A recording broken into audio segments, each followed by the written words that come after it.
대략 한 달 전이죠. 첫 번째 2024년도 첫 수요 예배 때 사무엘하 22장 말씀을 가지고 우리가 다윗의 승리의 노래 승전가를 부르다라는 제목으로 우리가 함께 말씀을 나눴습니다. 지난 시간에 말씀드린 바와 같이 이 사무엘하 22장과 함께 똑같은 쌍둥이처럼 같은 본문이 있는데 그것이 바로 오늘 읽은 시편 18편 말씀입니다. 지난번에 말씀드린 바와 같이 오늘은 지난번에 사무엘하 22장을 바탕으로 말씀을 드렸고, 오늘은 시편 18편으로 같은 본문이기 때문에 오늘은 시편 18편으로 이 다윗의 승전가 큰 구원의 기쁨의 노래에 대해서 우리가 함께 살펴보려고 합니다. 오늘 우리가 읽어본 바와 같이 총 1절부터 50절까지나 되는 아주 긴 말씀입니다. 히브리어 성경 본문을 보니까 1절 말씀부터 51절까지 말씀이 있는데 그 1절 말씀이 바로 사무엘하 22장 1절의 말씀과 거의 유사한 바로 이 시편 18편에 대한 설명으로 시작을 합니다. 시편 18편 그 1절 히브리어 성경 기준으로 그 1절에는 어떤 부분이 나와 있습니까? 우리가 한번 보겠습니다. 시편 18편 그 앞부분, 시편 18편의 앞에 설명하는 부분을 여러분들 가지고 계신 성경을 보시면서 같이 들어주시면 감사하겠습니다. 여호와의 종 다윗의 시, 인도자를 따라 부르는 노래. 여호와께서 다윗을 그 모든 원수들의 손에서와 사울의 손에서 건져주신 날에 다윗이 이 노래의 말로 여호와께 아뢰어 이르되. 히브리어 성경을 보니까 맨 먼저 나오는 말은 인도자를 따라 부르는 노래, 여호와의 종 다윗의 시 이렇게 되어 있습니다. 인도자를 따라 부르는 노래. 우리는 지난번에 시편 57편과 우리가 함께 불렀던 그 다른 시편들에 대하여 우리가 살펴보았는데 인도자를 따라 부른다라고 되어 있어요. 아까 우리 예배 시작 전에 강호경 목사님이 앞에서 그 찬양을 인도를 했습니다. 앞에서 노래 잘하는 사람이 그냥 내가 노래 잘한다 하고서 부르는 것이 아니라 이 회중을 인도하는 이 찬송은 어떤 찬송입니까? 이 인도자만 부르는 것이 아니라 그 찬양의 가사에 맞춰서 모든 사람들이 함께 부르는 노래라는 의미예요. 사무엘하 22장에는 이 인도자를 따라 부르는 노래라는 이 말이 없었지만 오늘 나와 있는 이 시편 18편에는 인도자를 따라서 함께 부를 노래, 인도자를 따라서 함께 불러온 노래, 다윗이 이 노래를 무려 3000년 전에 지은 그 노래이지만 오늘날까지도 수많은 믿음의 사람들이 함께 불렀던 그 노래를 저는 여러분들께 우리가 함께 나누며 소개해드리고 싶은 겁니다. 자, 이 노래는 지난 시간에 간략하게 말씀을 드렸는데 사무엘하 22장과 시편 18편이 서로 몇 구절씩이 서로 다르기 때문에 총 5구분을 할 수 있는 총 5개의 큰 대단락으로 이어져 있는 그런 내용으로 이루어졌다고 제가 지난 시간에 설명을 드렸습니다. 근데 사무엘하 22장과는 조금 다르기 때문에 제가 지금 설명드리는 것을 다시 한번 이렇게 성경에 체크하실 분들은 체크해 주시면 감사하겠습니다. 오늘 읽은 이 시편 18편 기준으로 1절부터 3절까지가 첫 번째 단락, 두 번째 단락은 4절부터 19절까지가 두 번째 단락, 그리고 세 번째 단락은 20절부터 27절까지가 세 번째 단락, 그리고 28절부터 45절까지가 네 번째 단락, 그리고 나머지 46절부터 50절까지가 다섯 번째 단락으로 이렇게 생각을 하고 봐주시면 되겠습니다. 자, 첫 번째 단락은 우리가 지난 시간에 같이 살펴보았는데 이 첫 번째 단락에서는 어떠한 이야기가 나오느냐. 자, 우리는 오늘 18편의 1절을 우리가 주목해서 보도록 하겠습니다. 이 18편 1절은 사무엘하 22장에는 없는 구절이에요. 제가 지난 시간에도 이 18편 1절과 사무엘하 하 22장에 그 다른 부분이 있다라고 하면서 이 18편에 나와 있는 이 1절에 대해서 잠깐 말씀을 드렸는데, 이 1절은 지난 시간에 없던 본문이기 때문에 오늘 우리가 좀 살펴보고 들어가겠습니다. 이 다윗은 시편 18편을 이렇게 시작합니다. 나의 힘이신 여호와여, 내가 주를 사랑하나이다. 자, 많은 사람들이 찬송 때문에, 다른 우리가 불렀던 복음성가 때문에 나의 힘이 되신 여호와여 이렇게 되어 있지만, 실제 본문은 나의 힘이신 여호와여라고 되어 있죠. 나의 힘이신 여호와여, 내가 주를 사랑하나이다. 이 고백은 굉장히 특별한 고백입니다. 이 여기서 내가 주를 사랑한다라는 이 동사가, 제가 설교를 준비하기 전에 그 히브리어 모든 단어들을 이제 다 살펴보는데요, 이 단어가 굉장히 특별한 단어예요. 저도 이번에 알았어요. 그냥 하나님을 사랑한다라고 우리가 그냥 일반적인 고백을 하는데, 이 사랑한다는 고백이 우리 주변에 얼마나 많이 들립니까? 너도 사랑한다, 나도 사랑한다, 사랑한다, 사랑한다. 너무나도 많은 사랑의 고백 때문에 우리가 그냥 다윗에게 있어서 이 고백이 그냥 여러 사랑 고백 중에 하나겠지 생각해서는 안 돼요. 이 시편 18편 1절을 보니까 거기에 사랑한다라는 이 단어가 라함이라는 단어인데, 이 단어가 성경 많은 곳에서 사용될 때 하나님이 사람을 사랑하실 때 사랑한다는 단어예요. 마치 아가페 같은 단어입니다. 근데 이 아가파오라고 하는 이 헬라어 단어와 마찬가지로 하나님이 사람들을 사랑하시고 하나님이 사람들을 불쌍히 여기시는 그 하나님의 풍성하신 사랑을 나타내는 단어인데, 사람이 하나님을 향하여 말할 때는 딱 이 성경 전체에 있어서 시편 18편 1절에서만 다윗이 사용하고 있어요. 우리 사랑하는 사람들에게 연애를 하는 그런 시절에 이렇게 애칭으로도 부르고, 그리고 우리 사랑하는 우리 자녀들이 태어나면 그 자녀들 별명으로도 부르고, 뭔가 우리만의 특별한 그 사이를 나타내는 그런 말들로 부르고, 사람들 주변에 있으면 우리끼리 서로 이 사랑한다는 고백을 뭔가 이렇게 돌려서도 얘기하고, 이런 것처럼 이 다윗은 하나님 앞에 그의 인생에 있어서 그의 승리의 때에 하나님을 향하여 그의 사랑의 고백을 뭔가 특별한 단어로 그가 고백을 하고 있는 거예요. 다른 어떤 시편에서도, 다른 어떤 성경에서도 그 어떤 사람도 한 번도 고백해 본 적이 없는 그 사랑의 표현으로 이 하나님께 자기의 사랑을 고백하고 있습니다. 여기서 힘이라는 단어도 마찬가지더라고요. 이 힘이라는 단어도 일반적으로 나타내는 그 힘이 아니라 하나님이 나에게 있어서 특별한 분이심을 그렇게 나타내는 그런 특별한 단어로, 힘이라는 단어와 사랑한다라는 단어를 이 다윗은 시편 18편 1절에서 아주 특별하게 준비하여 하나님께 이렇게 찬송을 올리고 있습니다. 그렇게 시작하는 이 시편 18편 1절부터 50절까지 말씀이 있는데, 자, 이제 첫 번째 단락을 우리 지난 시간에 살펴보았기 때문에 자세한 설명은 생략하고, 이 보면은 여기서 처음에 반석이라는 표현이 2절에 나옵니다. 이 반석이라는 표현이 셀라라고 해서 지난 시간에 설명을 드렸는데, 몸을 숨기고 마치 에담 바위에 예전에 삼손이 숨어 들어갔을 때 그때 그가 독수리의 둥지가 있는 그 에담 골짜기 그 바위에 몸을 숨겼던 것처럼 단순히 숨기는 바위가 바로 여기서 쓰인 반석이에요. 근데 이 뒤쪽을 보시면 이제 바위라는 표현이 나옵니다. 중간을 넘어가다 보면 바위라는 이 표현이 바로 이 31절과 31절에도 반석이라는 단어가 나옵니다. 그리고 46절도 한번 살펴보시면 46절에도 반석이라는 단어가 나옵니다. 그 성경을 이렇게 왔다 갔다, 이 앞에는 안 나옵니다. 이 앞에 안 나오니까 가지고 계신 성경을 왔다 갔다 하시면서 같이 설명을 들어주시면 좋을 것 같습니다. 이 바위라고 이 표현되어 있는 바로 이 2절의 이 표현이 바로 쭈르라고 그래서 이게 바로 반석이에요. 이 반석은 그냥 돌멩이 정도가 아니라 뭐라고 설명드렸습니까? 지난 시간에 거대한 산성과 같은 큰 바위를 나타내는 거예요.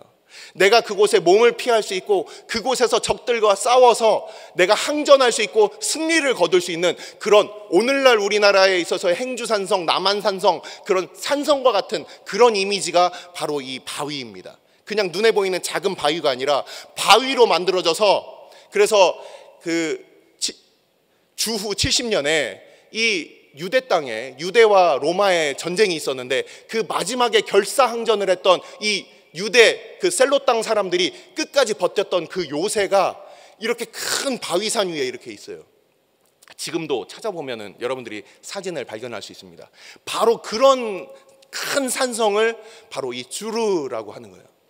이 주르라고 하는 이 말과 함께 이 다윗은 전장터에서 그가 자기의 목숨을 노리는 사울과 그의 부하들로부터 자기의 목숨을 그가 부지하기 위하여 수많은 전쟁터들을 돌아다니면서 그가 숨었던 곳, 그가 피했던 곳, 그가 그를 구원했던 많은 사람들을 그가 떠올리면서 이 2절에서 하나님에 대한, 하나님의 그 구원에 대하여 하나님이 나의 방파가 되시고 구원이 되시는 바로 그 이미지를 총 7개의 단어로 이렇게 쓰여 놨습니다. 그래서 이 다윗은 2절에서 이렇게 하나님께서는 내가 어려울 때 피하고, 내가 곤란당할 때 피하고, 나에게 있어서 어려울 때 누군가 나의 생명을 취하려고 할 때 피하고, 하나님에 대해서 끊임없이 하나님은 나를 언제나 받아주시고 나의 몸을 숨길 수 있는, 언제나 그러하셨던 그 한결같으신 그 주님의 보호하심을 그는 7개의 단어를 통하여 이렇게 고백을 하고 있습니다. 그는 이렇게 하나님을 찬양하고 있어요. 바로 그런 하나님 앞에 자기의 그 구원을 그렇게 고백하고 있습니다. 내가 찬송받으실 여호와께 아뢰리니 내 원수들에게서 구원을 얻으리로다. 우리는 지난 시간에 이 다윗의 원수들에 대해서 우리가 함께 살펴보았습니다. 맨 처음에 누가 있었습니까? 골리앗이 있었고, 그리고 나중에 이 세바의 반란까지 해서 그 다윗의 그 모든 일생에 있어서는 다윗을 그 대적하며 다윗의 목숨을 구했던 수많은 사람들이 계속해서 있었다는 거예요.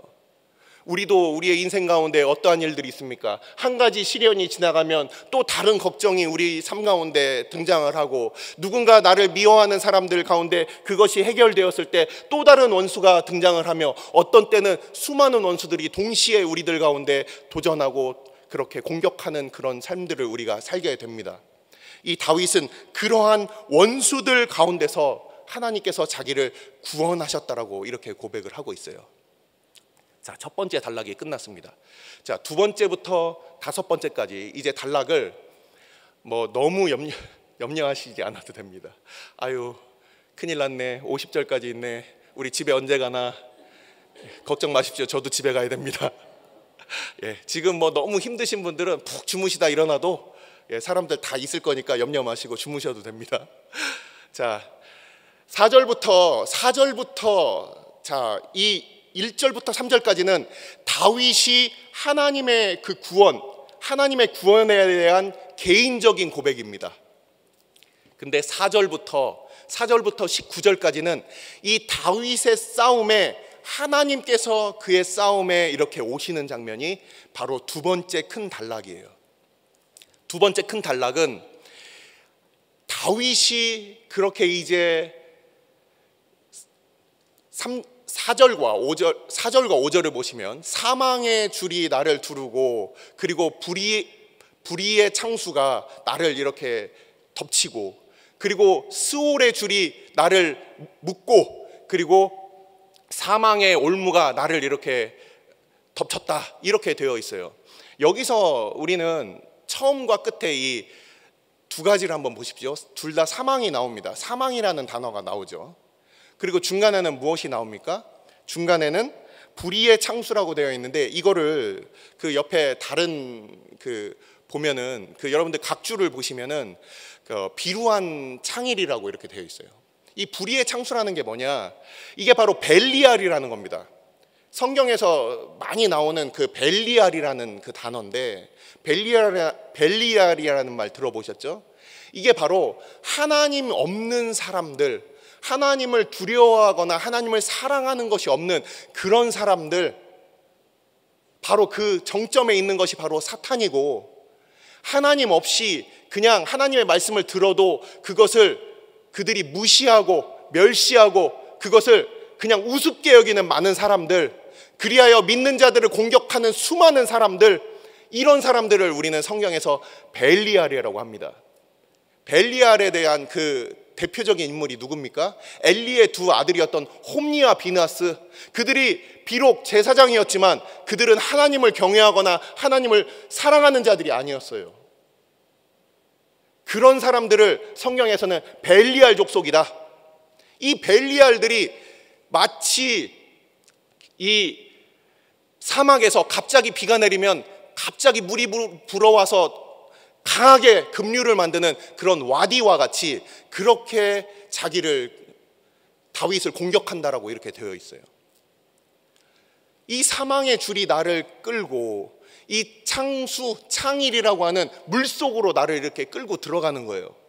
여기서 시상을 봤을 때 이 물이라는 표현이 나왔습니다. 이 물이라는 표현이 성경에서는 여러 그 의미를 갖지만 대부분 성경에서는 이 물은 좋지 않은 거예요. 이 물은 굉장히 부정적인 이미지가 있습니다. 리워야단 또는 악어라고 불리우는 이 괴 생명체가, 이게 사단의 어떤 심볼이라고도 하는데, 이 생명체가 사는 곳이 바닷속이고, 그리고 이 바다라는 것은 사람들을 집어삼키고 그 끝이 어디 있는지 사람들에게는 당시에 뭐 잠수함이 있었겠습니까? 뭐가 있었겠습니까? 굉장히 공포스러운 곳이고, 그래서 이 구약과 신약에서는 이 바다에 대해서 굉장히 그 죽음과 이 땅에서 죽음, 그곳이 바로 스올이라면 바다 역시 죽음으로 가는 바로 그러한 곳으로 생각을 했다라는 거예요. 그래서 계시록 21장을 보면은, 계시록 21장 1절을 보면은 거기에는 그 새 하늘과 새 땅이 나오게 되는데 거기에는 바다가 없다 이렇게 표현을 해요. 이 뭔가 고민하고 뭔가 두려워하는 존재들이 계속해서 나오는 곳을 바다라고 표현을 하는데, 이 히브리 사람들은 단순히 그 찰랑찰랑대는 어떤 그 큰 바다만 바다가 아니라 솔로몬의 성전에 있었던 물두멍도 바다라고 얘기했듯이 큰 물 가운데 빠져 죽을 만한 곳이면 다 바다라고 표현을 했어요. 그가 물속으로 이렇게 끌려 들어가는 어떤 그런 이미지가 나옵니다. 자, 줄이 묶였어요. 그리고 물속으로 빠져듭니다. 자, 여기서 수영 잘 하시는 분들도 계시겠지만 줄이 묶여서 포박당한 채로 물속에 들어가게 되면 어떻게 됩니까? 숨도 쉬지 못하고 그가 질식해 죽게 될 거예요. 바로 그러한 절체절명의 위기 상황 가운데 이 다윗은 하나님의 이름을 불렀다라고 되어 있습니다. 3절에 나와 있었던 그 아뢰다라는 말이 여기서 다시 한번 나오게 되는데, 6절 말씀을 보면 내가 환난 중에 여호와께 아뢰다 이렇게 되어 있어요. 나의 하나님께 부르짖었다. 또 뭐가 나옵니까? 내 소리, 나의 부르짖음 해서 이 6절에서는 하나님을 향하여 부르짖는데 이것은 소리를 내는 부르짖음을 얘기합니다. 우리가 요즘 기도가 안 되고 기도가 뭔가 죽어 있습니까? 어떤 어려움이 있어도 사람들에게서 어떤 자문을 구하거나 아니면 열심히 인터넷을 통해서 방법을 찾아내거나 뭔가 나의 방법, 뭔가 거기에 전문가를 만나거나 그럴 수가 있을 겁니다. 그러나 다윗은 그가 숨어 다니고 도망 다니는 그의 일생에 있어서 인생을 의지할 수가 없었어요. 우리가 아직 기도하지 않고 사람의 방법을 우리가 따라다닌다면 아직 먹고 살 만한 겁니다. 정말 하나님의 그 도우심에 대하여 그 하나님의 도우심을 내가 정말 바라고 그것을 추구하는 그 자리까지는 아직 나아가보지 못한 거예요. 하지만 이 다윗은 그냥 단순히 기도하는 것을 넘어서 이 모든 이 네 가지의 단어가 다 소리를 낸다라는 거예요. 소리를 내서 부르짖는다는 거예요. 하나님의 도우심을 정말 어려울 때, 불이 났을 때, 또는 아이가 납치돼 갈 때 그 부모를 부르듯이 그 하나님을 그가 소리내어 부르짖고 있는 겁니다. 자, 다윗의 싸움에 하나님께서 참전하시는데 바로 그 부분에 대한 묘사가 바로 이 이후부터 이제 계속해서 등장을 합니다. 하나님께서 어떤 방식으로 나타나시느냐, 하나님께서 나타나실 때 뭔가 이렇게 진동이 있어요. 진동이 있고 불꽃이 나옵니다. 진동이 있고 불꽃이 있어요. 이게 바로 출애굽기 19장에 등장하는 하나님께서 시내산 가운데 임재하실 때, 그때 하나님의 임재를 나타낼 때, 그때 출애굽기 19장에 하나님께서 나타나실 때 불꽃과 지진이 있었다, 바로 그렇게 얘기를 하고 있습니다. 바로 그러한 표현과 마찬가지로 다윗은 하나님의 임재를 이제 이렇게 시작을 합니다. 그가 땅을 이렇게 둘둘 마르시면서, 땅을 둘둘 말다 보니까 우리가 뭐 그 돗자리 위에다가 뭐 물건 같은 걸 놓고 이거를 둘둘 마르면 이 위에 있는 것들이 움직이는 것처럼 이 땅이 그렇게 흔들리는 것들에 대해서 이렇게 묘사를 해놨어요. 그리고서 하나님께서 이 백성들에게 임하십니다. 그 임하시는 가운데 하나님께서 어떤 방식으로 임하시느냐, 화가 나셨어요. 자, 우린 여기서 한 가지, 또 피곤하신데 제가 한 가지 질문을 던지고서 가겠습니다. 하나님은 왜 화가 나셨을까? 자, 다윗이 지금 불렀습니다. 하나님께서는 화가 나시는 상태에서 이렇게 등장을 하십니다. 예전에 삼손 설교에서 제가 한번 말씀을 드렸듯이 삼손이 화가 났을 때 코에서 불이 나왔다, 이렇게 표현을 했어요. 오늘 본문을 읽어보시면 시편 18편에 하나님께서 그 코에서, 입에서 불이 나오고 코에서 유황이 나오고 코에서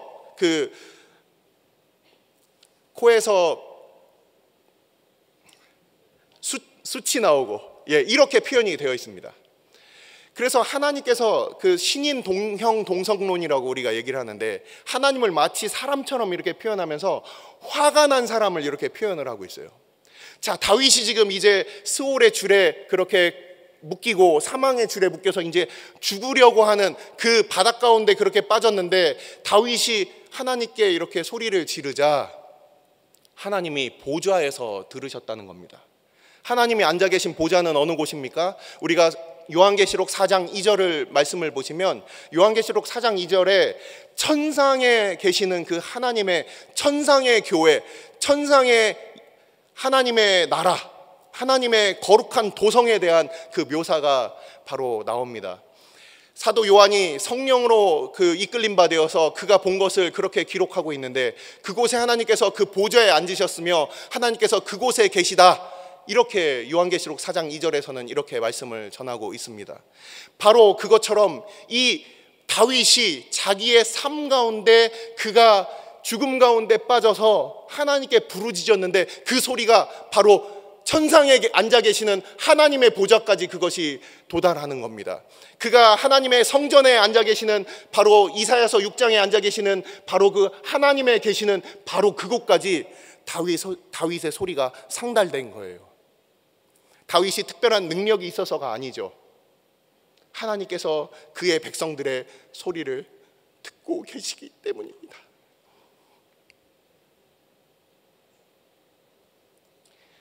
바로 그러한 하나님께서 화가 나셨어요.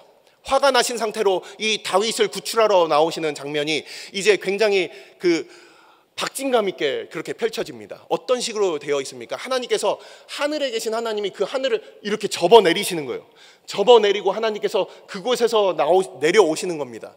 근데 하나님께서 여기서 보면은 그룹을 타고 계신다, 10절을 보시면 그룹을 타고 나르신다, 이렇게 되어 있어요. 그룹을 타고 사무엘하 22장에서는 자기를 나타내셨다, 이렇게 되어 있습니다. 이 그룹을 타고 다니신다는 게 무슨 의미일까? 그룹을 타신다는 말이 이 10절과 11절과 12절까지를 함께 보셔야 이해가 좀 더 됩니다. 하나님께서 그 구름 가운데, 빽빽한 구름 가운데 하나님께서 자기의 몸을 숨기시고 그 가운데 나타나신다라고 이렇게 되어 있어요. 이게 무슨 소리냐?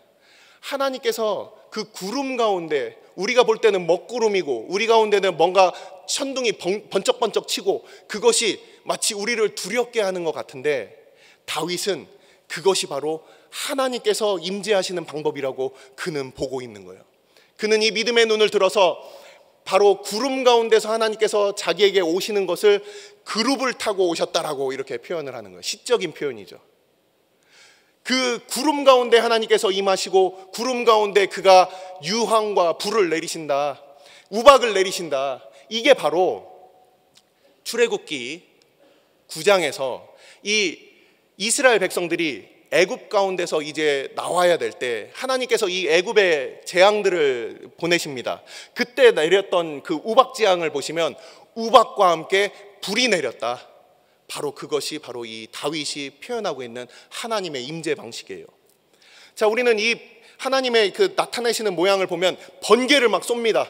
그 적들을 향해서 번개를 막 화살처럼 쏘는 거예요. 번개를 막 쏴서 그 적들이 다 그 번개에 맞아서 다 멸절되는 이런 표현을 그 다윗은 쓰고 있습니다. 자, 다윗은 어떠한 방식으로 이 하나님을 이해하고 있느냐? 하나님께서 이 모든 세계 만물을 다 주관하시는 하나님이시라는 거예요. 자, 당시에 이 가나안 신앙과 이 여호와 신앙의 이 두 가지 차이점이 있습니다. 가나안 신앙의 특징은 이 세상의 모든 것을, 이 세상에 그 비가 내리고 번개가 치고 하는 것이 바알에게 있었다고 생각을 하는 거예요. 바알이 이렇게 생겼습니다. 바알 보시면은 이 바알이 손에 번개를 들고 번개를 던지면서 그가 비를 내리게 만든다. 이게 바로 가나안 신앙에 있어서 바알에 대한 인식이었습니다. 하지만 다윗은 바알이 하는 것이 아니다, 하나님이 하시는 것이다. 당시의 사람들은 바알은 능력자이고 하나님은 그냥 멀리서 또는 성전 안에 갇혀 계신 하나님이라고 생각을 하는 거예요. 그래서 하나님은 번개도 내릴 수 없고 비도 내릴 수 없고 아무것도 할 수 없다, 이렇게 생각하는 거예요. 하지만 이 다윗은 바로 이 바알이 아니라 그 세상 가운데 모든 필요한 것들을 다 주시고 비를 내리게 하시고 모든 필요한 것들을 다 허락하시는 분은 하나님이시다. 오늘날 많은 사람들이 어떻게 생각합니까? 신앙 따로 생활 따로 그렇게 믿는 사람들이 너무나도 많이 있습니다. 하나님께서는 예배당 안에만, 여기서만 영광 받으실 분이지 저 밖에서는 아무 능력도 없는 것처럼 그렇게 생각하는 사람들이 너무나도 많이 있어요.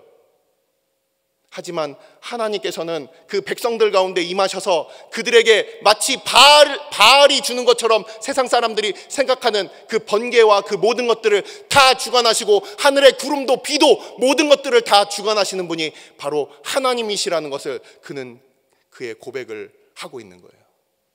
이렇게 임하신 하나님이 바로 이 다윗을 구하러 오셨습니다. 그래서 모든 그의 적들을 다 물리쳐 주셨습니다. 도대체 왜 하나님은 화가 나셨을까?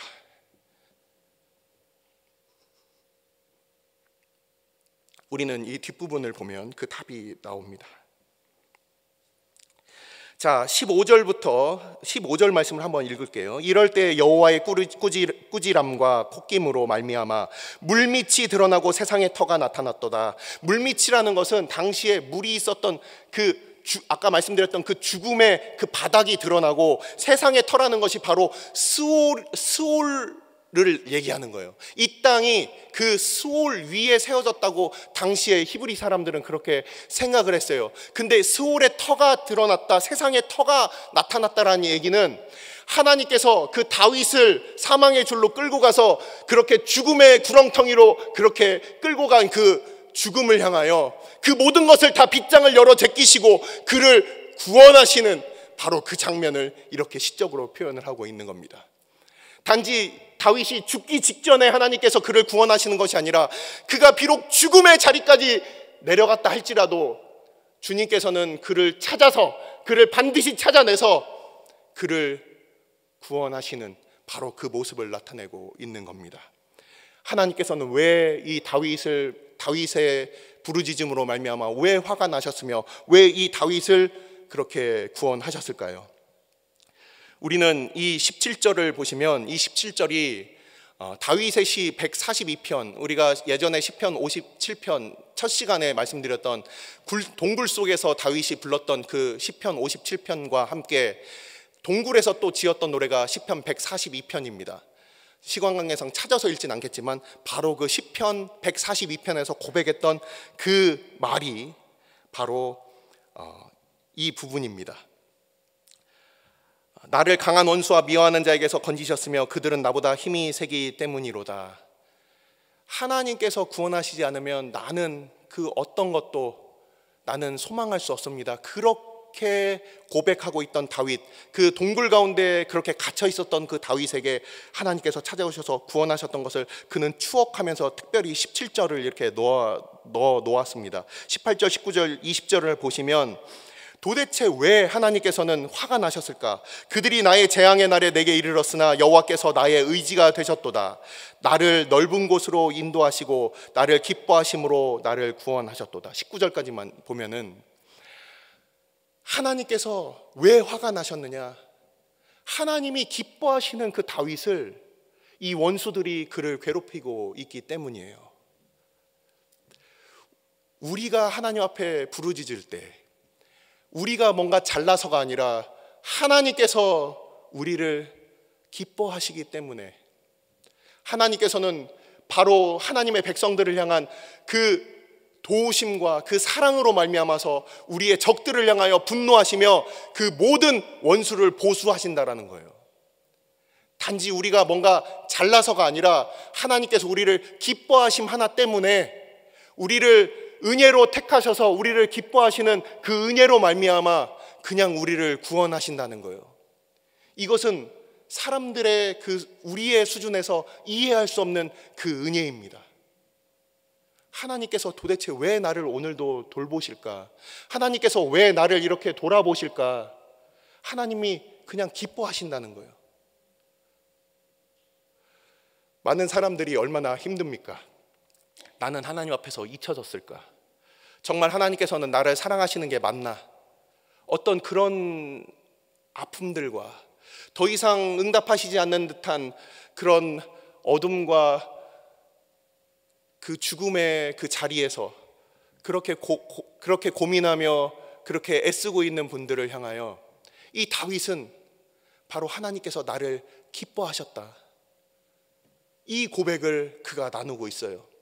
자, 이 세 번째 단락으로 넘어갑니다. 세 번째 단락은 다윗이 하나님에 대하여 그가 알아가는 거예요. 하나님의 선하심에 대하여 알아가는 거예요. 자, 얼마나 많은 사람들이 하나님의 선하심에 대해서 오해합니까? 하나님의 선하심은 마치 내가 일이 잘 풀리고 잘 나갈 때에만 있는 것처럼 얼마나 그런 많은 가르침들이 우리 가운데 있습니까? 그래서 조금이라도 잘못된 일이 일어나거나 어려운 일들이 있을 때 마치 하나님께서 나를 버리신 것처럼 그렇게 고민하는 사람들이 얼마나 많습니까? 하지만 이 다윗은 하나님 앞에 자기의 마음을 지키고 있습니다. 우선 자기의 마음을 지키는 부분이 바로 이 세 번째 단락의 처음 부분이에요. 다윗이 자기의 마음을 지키고 자기의 의를 하나님의 그 말씀에서 떠나지 않고 자기가 지키고 있어요. 자기가 능력이 있어서가 아니라 바로 하나님의 기뻐하심을, 하나님의 구원하심을 본 하나님의 은혜를 받은 백성이기 때문에 그것을 마음에 품고 그가 지키고 있는 겁니다. 이 앞쪽의 말씀을 혹시라도 오해하면 마치 다윗이 자기의 능력으로 그 의로움을 지켰다라고 그렇게 착각할 수 있는데, 그게 아니라 하나님께서 그를 기뻐하심을 알고 그 안에 머물러 있는 거예요. 다윗에게 있어서는 얼마나 많은 시련의 날들이 있었습니까? 가드왕 아기스에게 갔었을 때는 그가 미친 척하면서, 그가 수염에 침을 흘리면서 그렇게 문에다가 머리를 박으면서 그렇게 바보 멍청이처럼 그렇게 행동을 했습니다. 미치광이처럼 행동을 했어요. 얼마나 많은 면에 있어서 우리가 수치를 감당하며 그리고 그 원수들의 그 앞에서 마치 조롱을 당하는 듯한 그런 때가 얼마나 많습니까? 하나님만 아니면, 하나님을 믿는 그 믿음만 아니면 나도 갚아주고 싶은데 우리가 우리의 창검을 다 내어놓고 왜 우리의 마음을 지키고 있습니까? 하나님의 백성이기 때문이에요. 하나님의 율례와 규례를 통하여서 주의 다스리심을 받는 바로 하나님의 백성이기 때문에 우리는 사람의 방법을 쫓지 않고 우리의 마음을 지키며 선으로 악을 이기기 위하여 우리가 오늘도 믿음의 싸움을 하고 있는 겁니다. 바로 그러한 다윗에게 하나님께서는 결국 하나님의 그 선하심을 보여주시게 됩니다. 우리 본문을 보시면 25절부터 27절까지의 말씀입니다. 25절부터 27절까지 말씀. 도대체 이 세상은 왜 이렇게 불공평한가? 왜 하나님은 정의로우시지 아니한가? 하나님께서는 정말 은혜를 베푸시는가? 이런 사람들을 향하여 25절부터 27절까지 말씀 같이 읽겠습니다. 시작. 자비로운 자에게는 주의 자비로우심을 나타내시며 완전한 자에게는 주의 완전하심을 보이시며 깨끗한 자에게는 주의 깨끗하심을 보이시며 사악한 자에게는 주의 거스리심을 보이시리니 주께서 곤고한 백성은 구원하시고 교만한 눈은 낮추시리이다. 27절의 말씀에 곤고한 백성이라는 단어는 가난한 백성이라는 뜻입니다. 사전을 찾아보니까 그런 뜻이 있어요. 나는 가난하고 나는 궁핍하오나 주께서 나를 생각하시오니 주는 나의 도움이시오 건지시는 자시라. 나의 하나님이시여 지체하지 마소서. 이 다윗은 자기의 부유함을 자랑하지 아니하고 바로 내가 얼마나 심령이 가난한 자인지, 하나님 없이는 내가 살 수 없는지를 그가 끊임없이 그의 신앙을 통하여 고백을 하고 있어요. 우리가 다윗의 다른 시편들을 보면 나는 가난하다라는 이 단어가 굉장히 많이 쓰여 있습니다.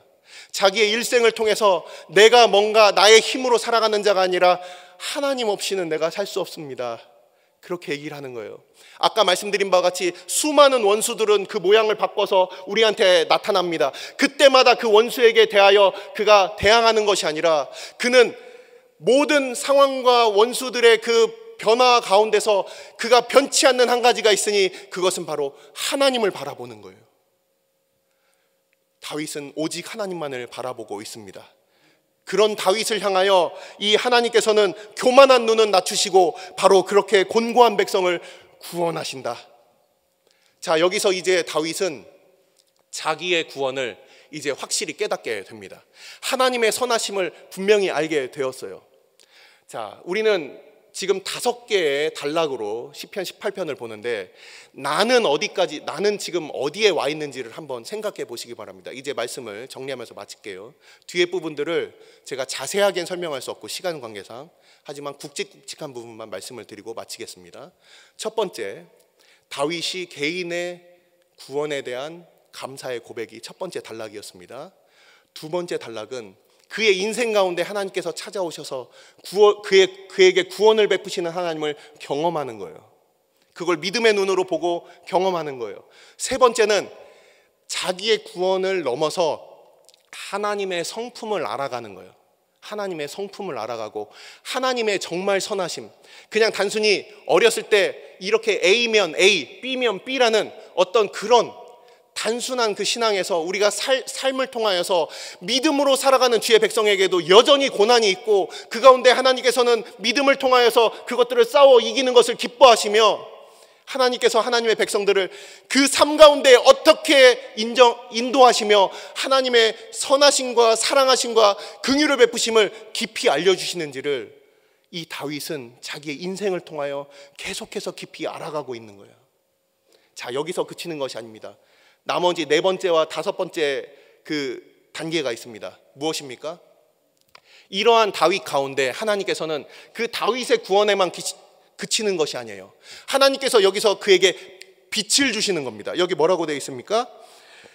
28절, 주께서 나의 등불을 켜시며 여호와 내 하나님이 내 흑암을 밝히시리로다. 내가 흑암 가운데 있었는데 나의 길을 보이시는 거예요. 내가 보이고 뭔가 다른 것이 보이기 시작합니다. 주께서 바로 그러한 백성들을 이끄시는데 내가 주를 의뢰하고 지금까지는 나의 생명을 노리는 사람들로부터 도망다니는 그런 삶이었어요.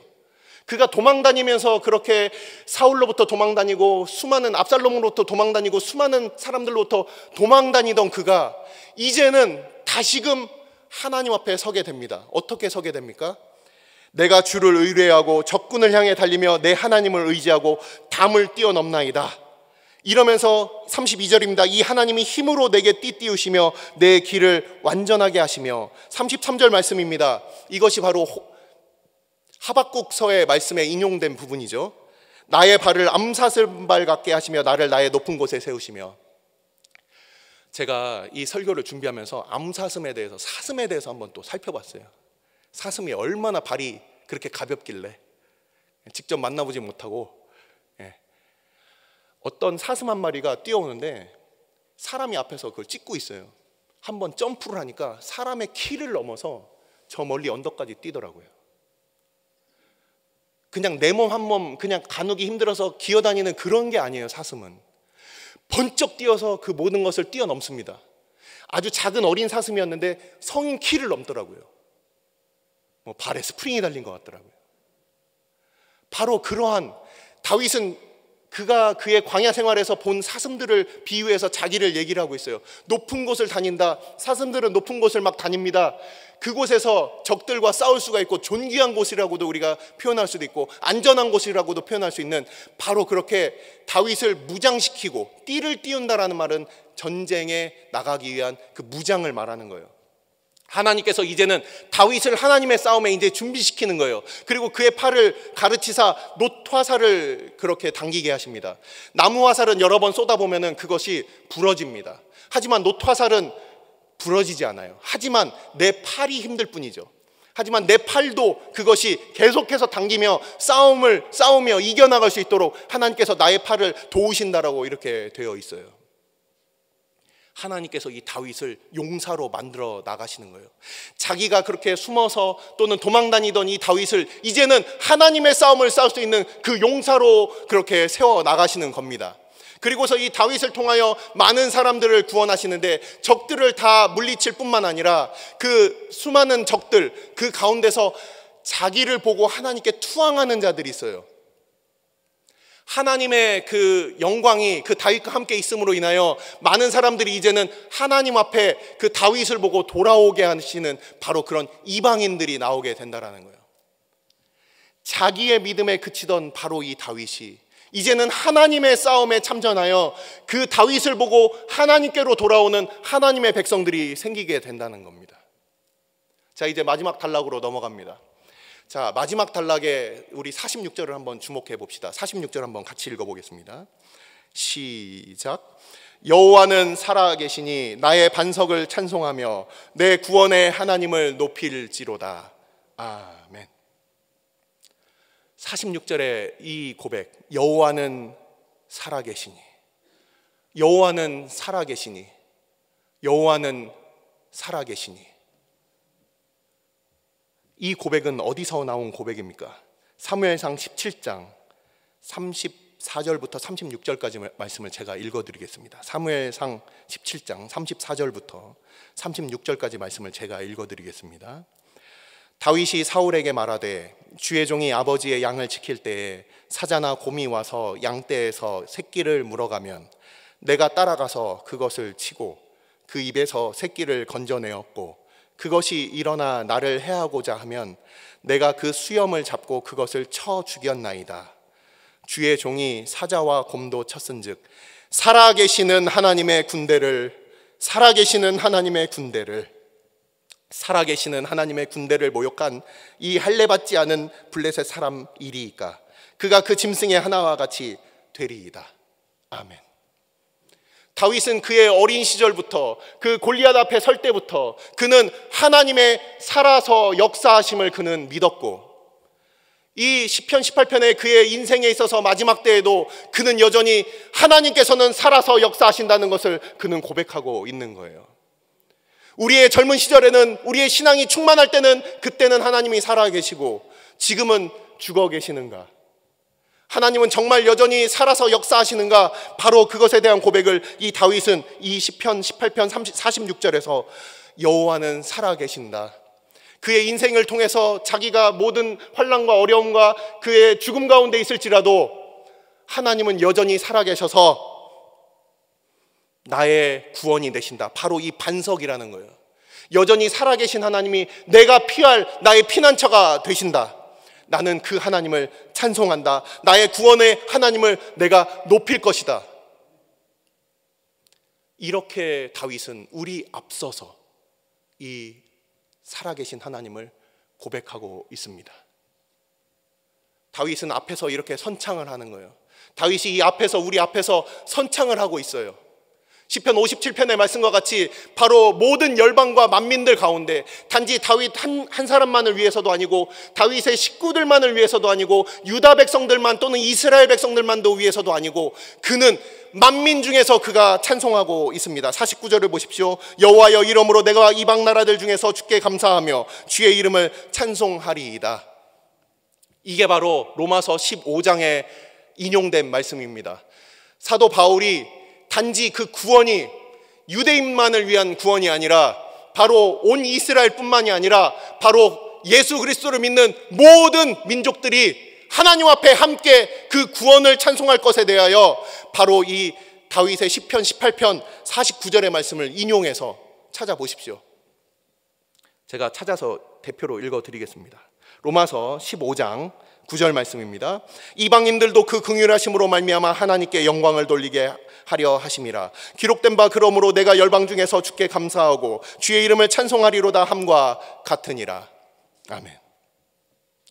자, 말씀을 마무리합니다. 다윗의 이 시는 개인적인 찬양의 고백과 하나님께서 그를 구원하시는 바로 그 이미지와 그리고 하나님을 그가 깊이 알아가는 그 하나님과의 동행이 나타나고 그 동행으로 말미암아 하나님의 싸움을 싸우게 됩니다. 하나님의 관심은 어디 있습니까? 우리가 많은 사람들이 우리 주님을 닮자 하고 있어요. 주님을 닮아가고 있습니까? 우리가 도대체 주님께서 뭘 원하시는지도 모르면서 뭔가 억지로 닮아가려고 하는 그런 겉모습적인 부분들만 우리가 혹시 흉내내고 있진 않습니까? 진짜 닮는다는 것은 무엇입니까? 하나님과 함께 그 성품을 알아가고 동행하는 가운데 우리는 하나님의 그 거룩한 성품을 알아가게 되는 거예요. 그걸 우리는 닮는다는 것보다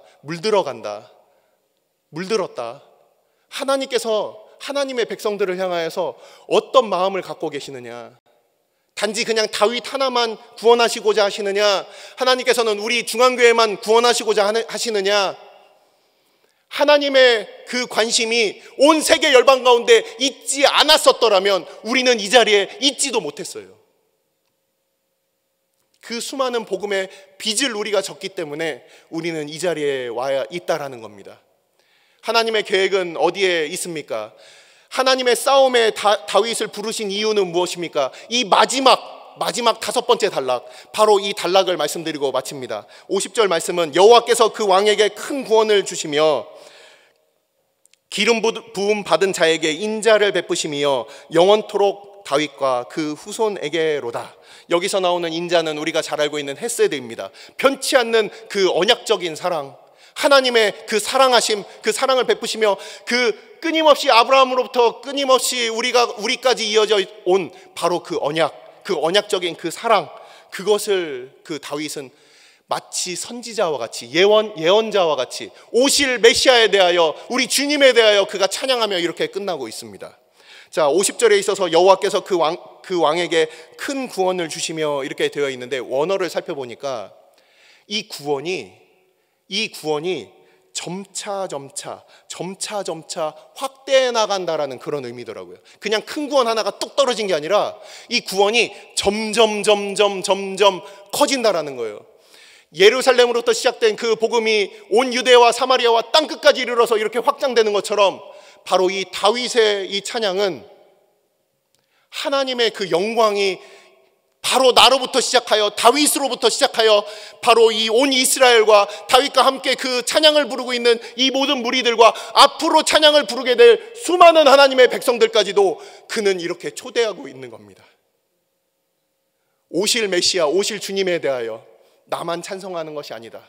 앞으로 그 3000년 전에 그가 맨 먼저 시작했던 그 찬양이 바로 지금까지 끊임없이 하나님의 백성들이, 믿음의 백성들이 함께 부르며 오늘날 우리까지도 함께 부르게 되는 바로 그 찬양, 큰 구원, 지금도 더 커져가고 있는 구원, 그것을 다 함께 노래하자. 다윗의 그 찬송이 우리의 귓가에 들립니까? 오늘도 하나님 앞에 함께 찬양합시다. 기도하시겠습니다.